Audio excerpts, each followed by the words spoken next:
Hey, Summer Comm 4! Dr. Timothy Elizondo here. Just thought that I would make a video in a sense to introduce myself. Haven't had an opportunity to do that yet as I hang out in my online education bunker here in Sonora, California. And I thought that I would also kind of inform or perhaps orient you to what exactly this course is, what it seeks to accomplish, where we're going, and a few little nuts and bolts along the way about this particular week to help get us there, right? All right, so my name is Dr. Timothy Elizondo. I am a full-time instructor at Columbia College. I'm full-time in human communication. I also dabble a little bit in philosophy courses, such as Intro to Philosophy, to be offered this particular fall. Just completed my 19th year here, so I'm about, 60% done with my labor here on campus. And really excited to teach this class. I've been teaching this class for about, about 25 years or so-ish, give or take. And I'm excited to have another opportunity to do it this particular summer. When I'm not around at Columbia doing the human communication philo thing, you can find me working in the Bay Area. I also am the lead instructor at a debate institute known as Athens Debate. It's a debate school for elementary students and middle school students, and it's a lot of fun. All right, but enough about that. Let's talk about why we're here, shall we? All right. So, Intro to Human Communication, a 7-week course. Usually it's a 16-week course, and some people might say, hey, that's fantastic. I only have to do about half the stuff. But it's actually just a more condensed version of a 16-week course. It's kind of like if you order a pizza. It's not eating half the pizza, but instead it's taking the entire pizza, folding it on half of itself, and trying to shove that all in your face in 7 weeks. So, Intro to Human Communication is a course that attempts to introduce students to the different ideas, realms, subsets that are found within the discipline of human communication. All across the United States, most universities have a major that used to be called speech, but now it's called human communication. And within that discipline, there's sub-areas. So if you were to go to grad school, you might specialize in interpersonal communication, or public speaking, or media analysis, or intercultural communication, or rhetoric, or something like that. This course attempts to try to introduce students to that particular realm by moving very quickly through a series of modules. Where it's like, hey, here's a little bit of interpersonal communication, cool, here's a little bit of interpersonal communication, intercultural communication, great, here's a little bit of media studies, great. Right, just doing a little bit of everything. Kind of like if you're rushing through like a buffet at Caesar's Palace, right? It's like, here's a little bit of Mexican food, here's a little Italian food, here's a little bit of French, here's a little bit of here's a little bit of...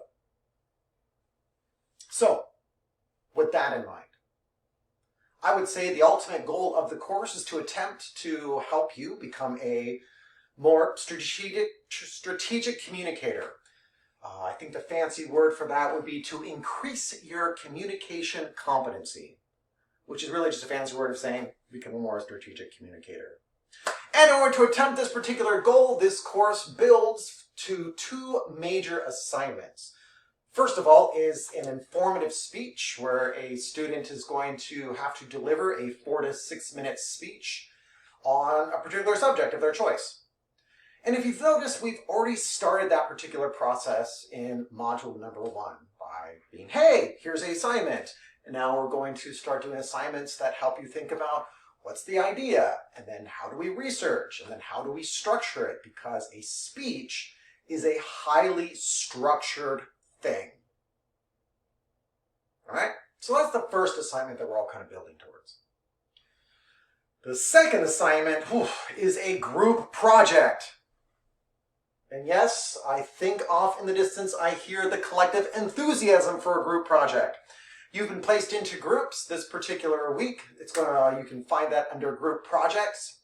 In order to find the group that you're in, you're going to want to click off to the side. It's a little place called People. Click that. And then you should from there be able to see a link that says Project Groups. Click that. And then from there, you should be able to see what group you're in.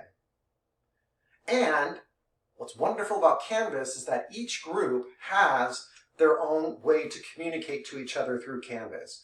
You have your own group homepage, super awesome.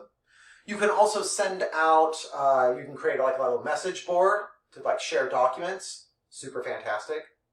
But you can also send announcements to each other, and I would recommend using that to begin communicating with other group members.